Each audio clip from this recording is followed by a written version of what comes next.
So guys July 6 Nifty market. So இன்றைக்கான live trade community members கூட காலையில் ஃபஸ்ட் ட்ரேட் ஒன்று எடுத்திருந்தோம். ஸோ அது பக்காவாக முடிஞ்சிருச்சு.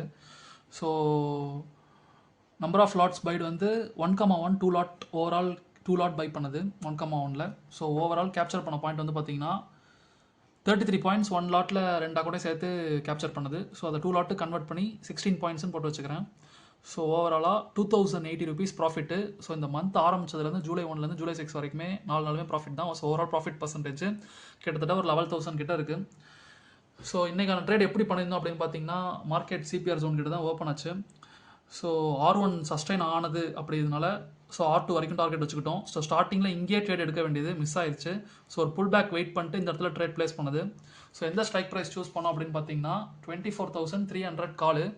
ஸோ ஓவரால் லைவ் மெம்பர்ஸ் எல்லாருமே வந்து 121லேருந்து 124 அந்த ரேஞ்சுக்குள்ள தான் எல்லாருமே எடுக்க சொன்னது. ஸோ குமுலேட்டிவாக எடுத்தது எல்லாருமே ஒரு ப்ரைஸில். ஸோ ஓவரால் 20 பாயிண்ட்ஸ் கேப்சர் பண்ணுற மாதிரி ஐடியா.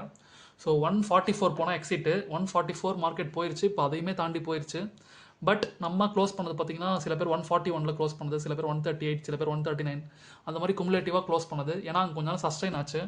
ஸோ அதனால் அதுக்கேற்ற மாதிரி க்ளோஸ் பண்ணிட்டோம். ஸோ ஓவராலாக 4 days பார்த்தீங்க அப்படின்னா 4 நாளுமே ப்ராஃபிட் தான். ஒரு மாதத்துக்கு 22 ட்ரேடிங் டேஸ் தான் இருக்குது. ஸோ 22 ட்ரேடிங் டேஸில் இப்போதைக்கு 4 days ப்ராஃபிட் பண்ணியாச்சு. ஸோ என்ன கொடுத்துருக்கோன்றதை பாருங்கள். நேரோ சிபிஆர், ட்ரெண்டிங் டே டைப் 1 இல்லை type 2, CPR with point, CPR percentage இருக்குது. So R1 to R3, S1 to S3 எல்லா வேல்யூஸுமே இருக்குது. ஸோ சிபிஆர் ஜோனுக்குள்ளே ட்ரேட் பண்ணக்கூடாது. டிசி பிரேக் ஆகுதா பிசி பிரேக் ஆகுதான்னு பார்க்கணும். ஸோ மார்க்கெட் அழகாக டிசி பிரேக் ஆயிருந்திருக்கு. ஃபஸ்ட் டார்கெட் R1 போய் செகண்ட் டார்கெட் R2 போயிருக்கு. இப்போ சஸ்டைன் ஆச்சு அப்படின்னா R3 இல்லைனா ரிவர்ஸ் அடிச்சிடும்.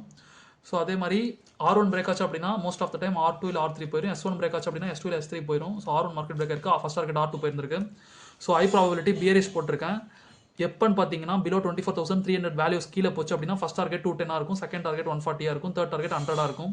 அதே மாதிரி 24,300 மேலே போச்சு அப்படின்னா இப்போ புல்லிஷாக மாறிடும். ஏன்னா ஒரு சென்டிமெண்ட் சைட்டில் இங்கே ஆக்ட் ஆகுது. இது நான் என் கிளைண்ட்ஸுக்கு கொடுத்துருந்தேன்.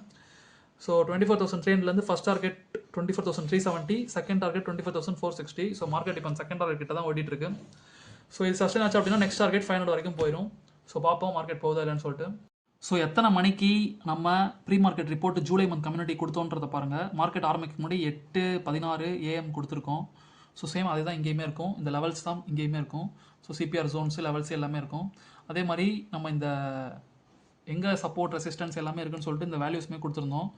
ஸோ இதில் பார்த்தீங்க அப்படின்னா புல்லிஷ் ட்ரெண்டு தான் இருக்குது. இந்த சென்டிமெண்ட்டு கீழே பிரேக் ஆச்சு அப்படின்னா தான் பியரிஷ் ட்ரெண்டு.